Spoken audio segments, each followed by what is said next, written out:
hone my craft, I guess you could say. So I started my earliest memory of reading was I was about 10, and Stephen King was what I started with. I'm pretty sure Pet Sematary is one of the first books I remember reading. And I also remember right after that, in my bedroom late at night with a pencil and a piece of paper trying to write to emulate what I had read.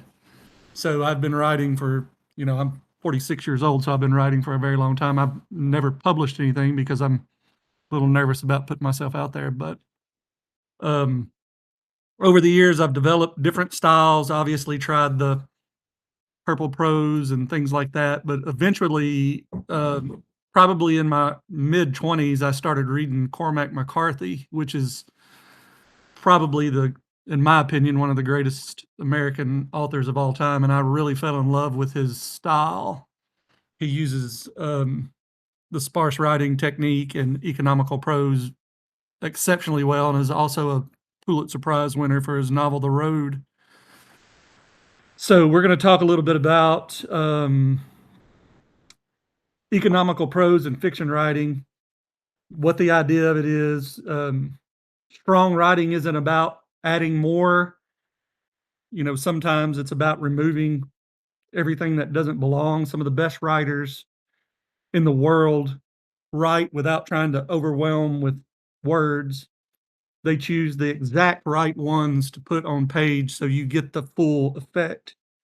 When this is done well, it creates a faster pace, stronger emotion, and deeper meaning in the story. Sometimes saying less, not more, really helps the reader add their own flair to what they're looking at and reading. That's sort of the way I like to do it. Whenever I write, most of the time I write like I normally would write a fiction book. I don't um, really pay attention much to the economical process of it until I start my editing process. So I'll spend an entire hour or two just writing whatever comes to my head. I never have a plan. And when I get to a point to where I feel like I'm done with that certain scene, I immediately stop, go back to the beginning, and start to strip the essential, um, too much said stuff out of the word, out of the paragraphs. I want every word to try to earn its place in the story. Trying not to really impress the reader with my prose, but more like trying to get them in the moment and just push the story forward as fast as I can. Um, Removing things that really don't belong, trying to remove filler, repetition, trying to prevent the story from dragging. Sometimes that doesn't really come across because people have gotten used to sort of the purpley prose type of things, but that's sort of the way I like to do it. Is the reader gets the full effect of what I'm trying to say immediately. I'm hoping that when they're reading it, it's pacing faster and it gives you really blunt, dark, strong emotion and vivid, sharp imagery of of the story that's being told on the page. My thought process when I write is that every sentence must do some sort of work for what's going on at that moment. Like it's got to be a fast, hard driven, plot driven scene that sort of pushes that envelope. If I get to that point to where, people are reading the work and they're saying, well, this doesn't really do this, and that's where I know that I'm not doing what I'm trying to do. I'm trying to create a tone of, I guess I'm a fan of grimdark, so I'm trying to create that tone of just dark grittiness as I go through it. So that's kind of what I do is I cut words like because and strong verbs, kind of use just blunt um, type of words when I do it. I try to avoid repetition, but all of us know as writers that we do that and fall into that trap from time to time.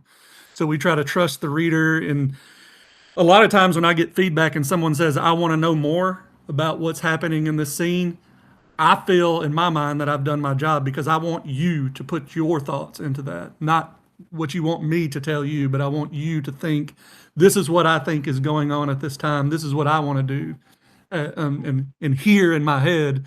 And that makes for a stronger story, in my opinion, because you're getting to sort of play along with the writer. This is a pretty good example, and this is, Mav and I were talking about this yesterday, of like one of my favorite writers of all time also is Ernest Hemingway. And he does this. It's like he was very tired and exhausted. You have the adjectives there, but some of the things that I do in my writing is just bluntly say he collapsed. And I know a lot of people say when they're reading, just like, I want to know why this and that. And I'm like, well, try to put your thoughts into why as you're reading it, and try to, develop your, mental connection with the person.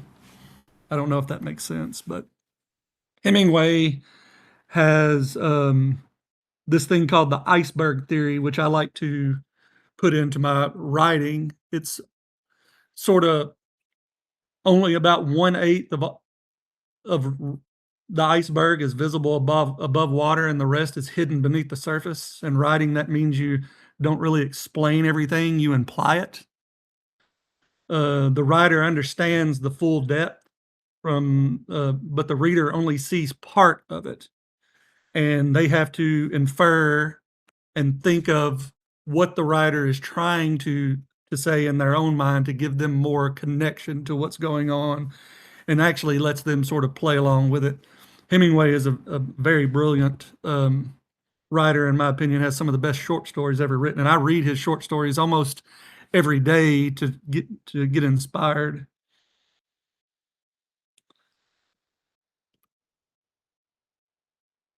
That's just what I just said. Sorry. And another perfect example of a Hemingway quote in one of his stories is just, he was dead. There's no flair, there's no, deep descriptions. It's just blunt and to the point. I really like to write that way. I know it's sort of a dying craft, I think, but it's my sort of way of trying to give back to what our, you know, previous writers have brought to us. Some of the writers that I really, really like that use economical prose that I read on a very regular level are Raymond Carver. I'm not sure if you ever heard of them, um, but they excel in eco prose pretty good. He wrote a novel called The Cathedral, and it's basically just, like I said, just sort of stripped down to the bare.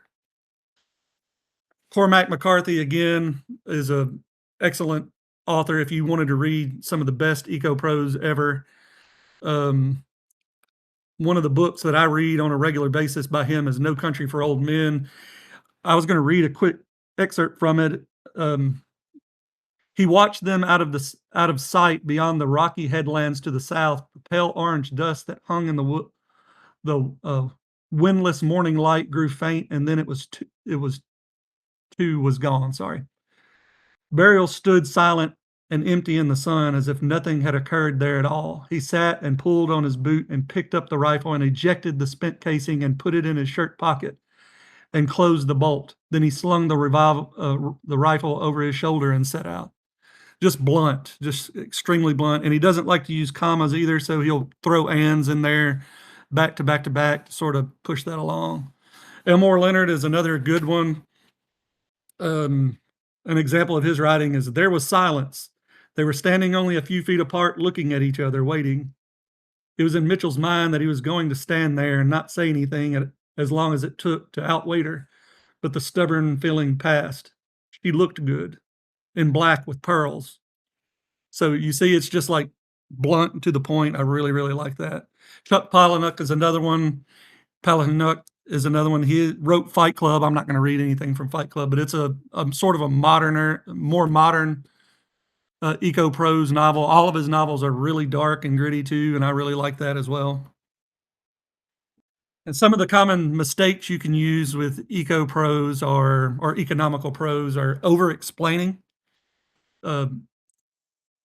just telling and telling and telling what's going on in the scene. You got to be really blunt and to the point, using a lot of adjectives and just repeating yourself over and over. A lot of us write. I do it when I'm doing my pantster style writing. I'll repeat myself so many times it's not even funny, and I have to go back and edit every single bit of it out. And sometimes I miss it because it's just the way I do it. One of the things that I do, and I've talked to Matt about this a lot, is I like to read out loud or listen to my book and other people's books instead of reading in my head, because you really get the flow when you're hearing it. And I don't really like the sound of my voice, so I pop it into Speechify and just listen to it to see how it sounds. And I found a lot of really good um, things to cut when I do that. And it really helps you kind of get that blunt impact of what you're trying to achieve. Always go into it knowing that you're going to cut at least 20%. I go into every writing I do with the knowledge that a massive majority of it is going to be removed. If it is not necessary, then you don't really need to do it.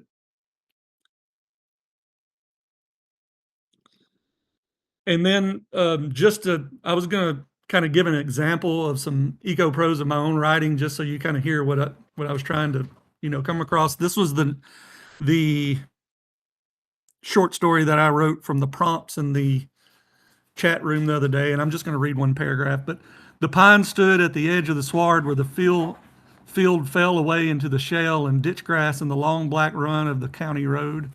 It had stood there longer than the house, longer than the barn whose roof had gone red and then brown, and then open to the weather. Men had walked beneath it as boys, come back stooped and gray, and found it still there, high and dark against the winter sky, its limbs creaking softly in the wind. From the road it looked sound. Inside it was owned by rot. That's just sort of the eco prose style that I like to use when I write. Finally, some quick takeaways from what we talked about. Let me bring my notes up here.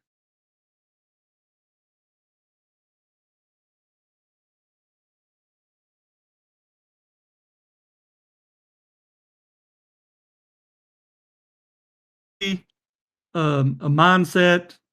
It's about understanding that every word counts and costs something. It takes time to read. It takes attention to process. And if it doesn't give something back, if it doesn't move the story or deepen the character or sharpen the moment, it's just unnecessary. That's the hardest part of this style of writing, because you don't really want to give anything to the writer or to the reader. You want them to sort of immerse themselves into it. And I know that a lot of cutting feels like a loss, but sometimes when I'm writing, if it's something like, hey, I have to give this to you um, and show it to you, then I don't really feel like I'm doing my job as a writer. I want you to infer it in your own mind.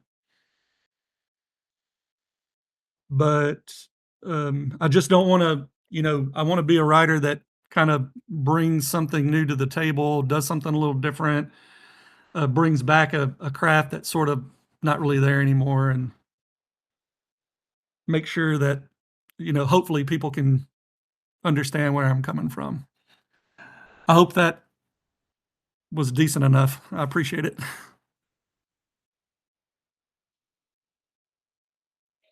Hey, Bill, that was great. I've taken over from Mav. Haha. I'm here to read the comments for you. Okay.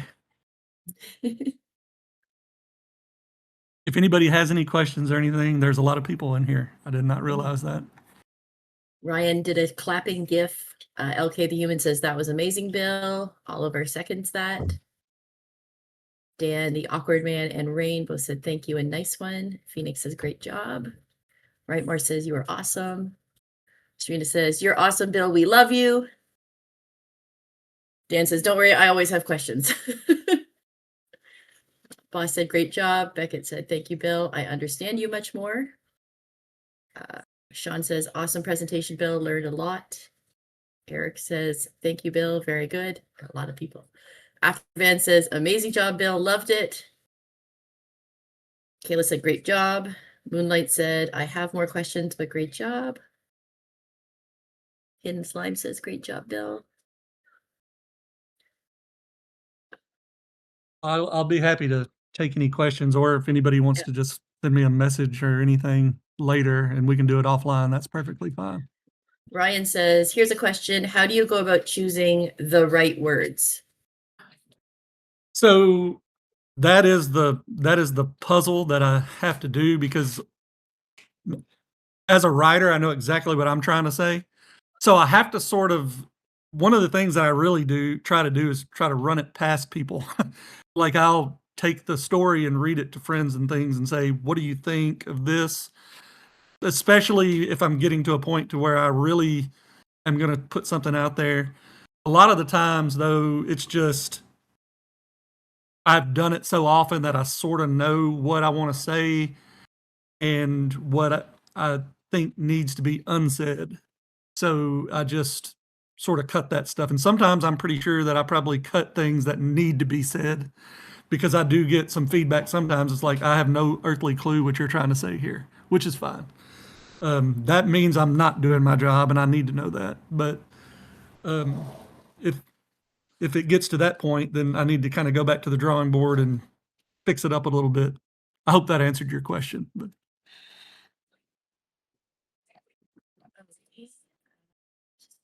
Down.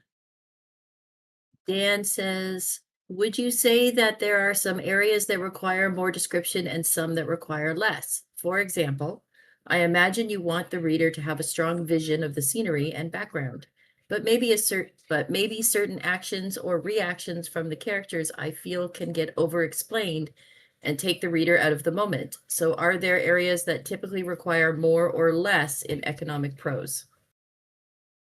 that's a brilliant question. I think that blunt, to the point descriptions is the best, in my opinion. So if I'm going to use that as an example, I'll pull something from my own work here, just to give you an example of what I'm talking about. So the diner was warm and narrow and old, and it smelled of baking grease and wet wool and coffee cooked down almost to bitterness. Dish soap under that, and hot bread, syrup drying on laminated menus. The windows were steamed at the corners. Beyond them, Main Street lay in early dawn, brick fronted and weather worn, the shop glass holding sky and dust and the faint gray reflection of the diner lights. So that's just, I don't know if that description is deep enough, but that's sort of how I like to do it, is just very blunt and to the point instead of being, flair with it. Dan's response is, I love that description. It's honestly even more than I usually give a description. So that just teaches me that I have a long way to go with descriptions. So if you, in eco prose, you do push the descriptions pretty hard. You're just blunt about it. So as you noticed, I didn't say really a whole lot of other things besides weather worn. So you could take that a totally different direction and really go deep with what that means. And I just say weather worn and leave it at that, or brick fronted. That's very blunt. Um, so that's just, it's kind of like that's how I like to do it. Like, I, have a section in here where the character's kind of watching a wind blow a plastic bag across the parking lot, and he's just kind of thinking about it. You could put that kind of stuff in there. Just make sure that when you're doing it, if you're trying to write with economical prose, that you're blunt and to the point with it, and you're not just over flaring it for the sake of that.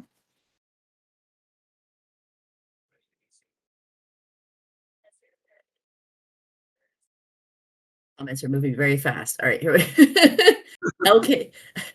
I'm trying to catch up. LK the Human says, I feel like Richard Paul Evans, the creator of the Michael Vey series, does economic prose so well. I feel like he cuts a lot of stuff in the novels, but in certain moments he slows down, so you truly feel and experience what is in that moment.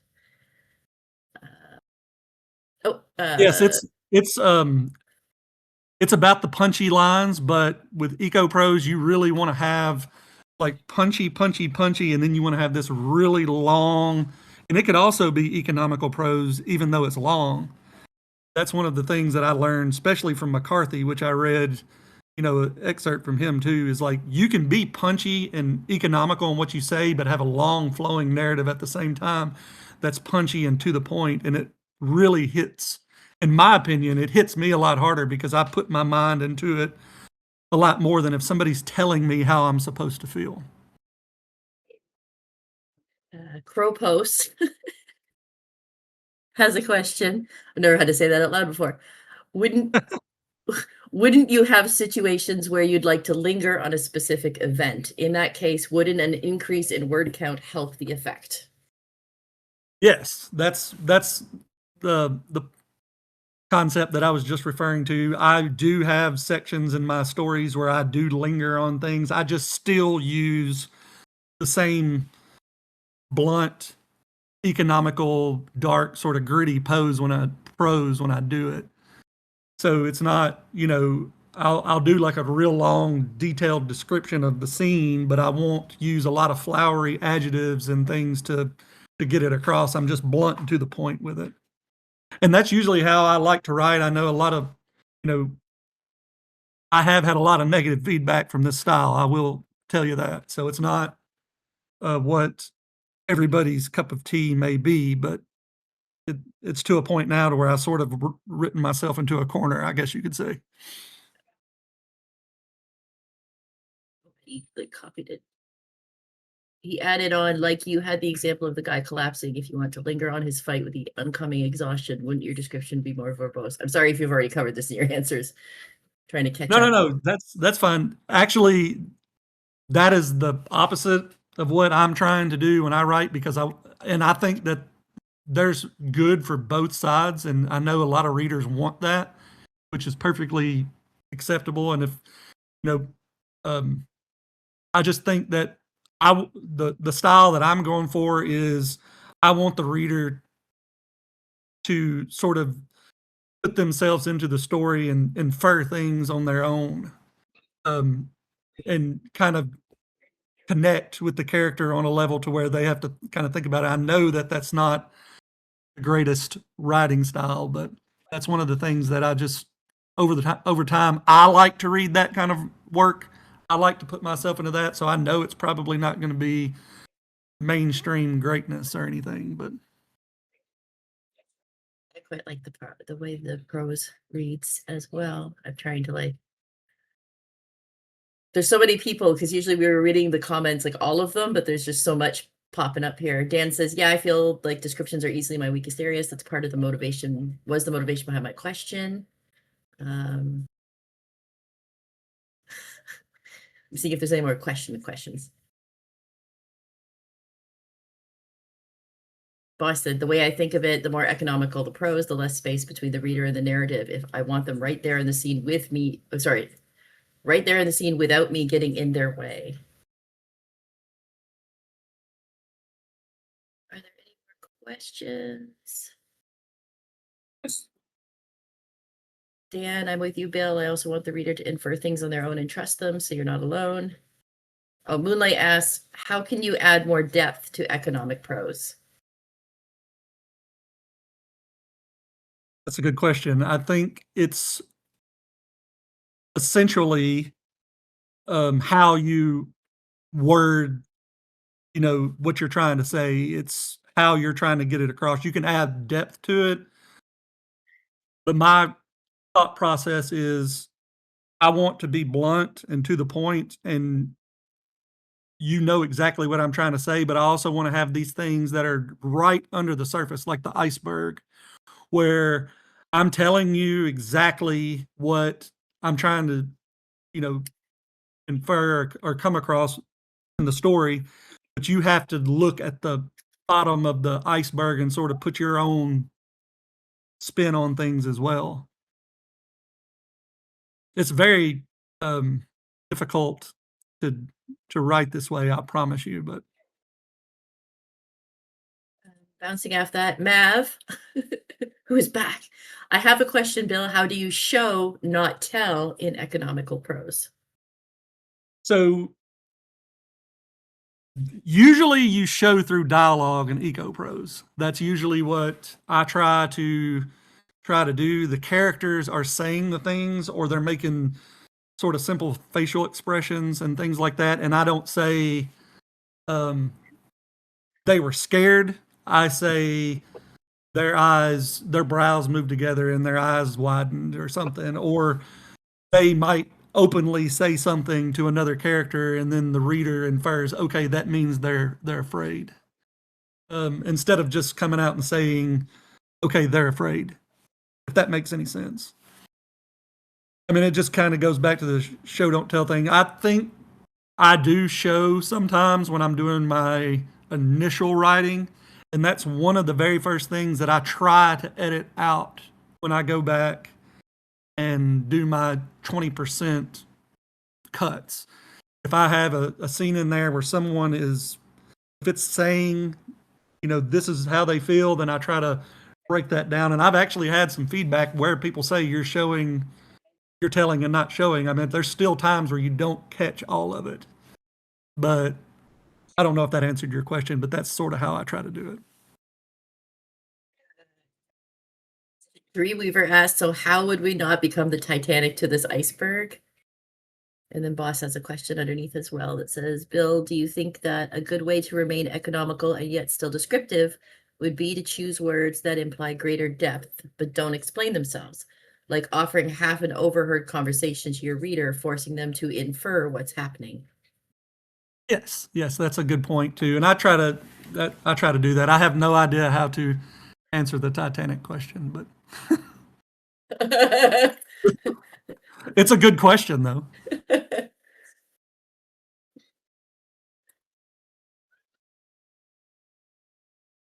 I wish I was a little bit more prepared. I felt like I sort of winging this a little bit. That was great. There's lots of good information. I feel economic prose is Moeka. Sorry if I pronounced that wrong. I feel like economic prose is a tool more used in academic settings, and my brain can't make the connect between it and fiction. From what I'm hearing, it's very blunt and straightforward. Would you say it's limited to more specific genres?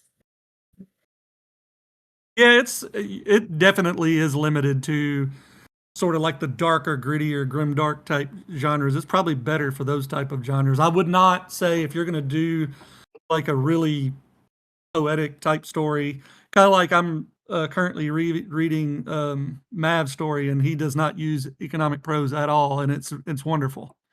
So I'm not saying that it's a bad thing to use to not use eco prose or to use eco prose. I'm just saying I like to do it because it's just the style that I've sort of developed over the years of trying to write. It's definitely not going to be for everybody. It's one of those things where you have to really work your brain into it, and a lot of people don't get it. That's the truth. A lot of people don't fully grasp the concept of what the author's trying to do. I've had some pretty negative feedback from it. So, but that's, one of the things that I try to say is like, this is who I am and I'm just going to do it. And if people don't like it, then that's their opinion. And I appreciate their opinion, if that makes sense. I think we'll do one more question here. And then as Bill said, your DMs are open for any further questions on this. Moonlight asks, how can you describe scenery in eco prose? It's, let's see. So let me go back to my story here just to give a quick, it's usually very blunt and specifically to the point. Let me try to find something. So earlier in the story, the character is sort of visually looking at the scene, and it's like he'd chosen a booth because it gave him the window and the door and the long counter and the same look outside. He could see the street and inside the cash register and the hallway to the restrooms where the payphone used to be. The booth used to be red, but the red had gone dull and cracked, split at the seams, so the yellow foam showed through like old fat, and the chrome edging on the table had been polished by years of sleeves and wrists and coffee cups set down by a tired hand. So what I'm trying to say is you can do like the descriptive scenery. You just have to kind of be blunt about it. You can't go really detailed with what you're seeing. You just tell them what you see, use the words kind of like what Boss was saying and infer that, and they kind of do the rest. I don't know if that makes sense at all, but You're getting a lot of positive feedback on what you're saying. So like there's a lot. So I'm trying to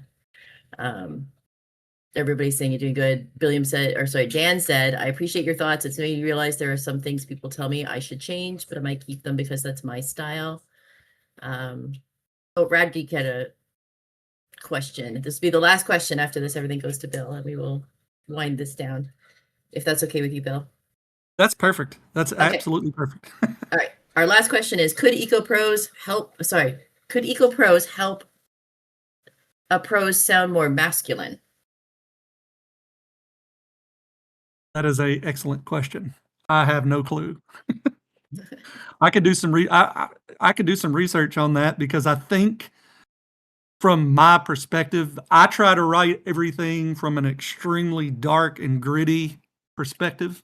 You probably don't have to do that with EcoProse. You can probably be a lot lighter with what you're saying. I like to be, it's not only about the bluntness in my work, it's also about the dark grittiness of it as well.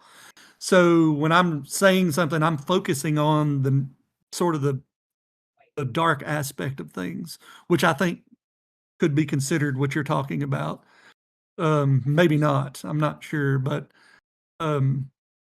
I think with it, most of the novels that I've read and most of these authors that I have mentioned are dark, gritty authors. I throw a little grimdark in mine, and that's a little bit past regular dark, but that's just, I don't think I answered your question because I don't know the answer, but maybe I did. We can always look into it. She's in Radgeek's in Service, so we could post that there if you wanted to. Radgeek as well. We can explore. Sonderland said, I enjoyed the description. It was enough to give me the building blocks and let my imagination fill in any gaps. The feeling of it was very clear. Everyone is talking about how they have styles, and that's good. Yeah,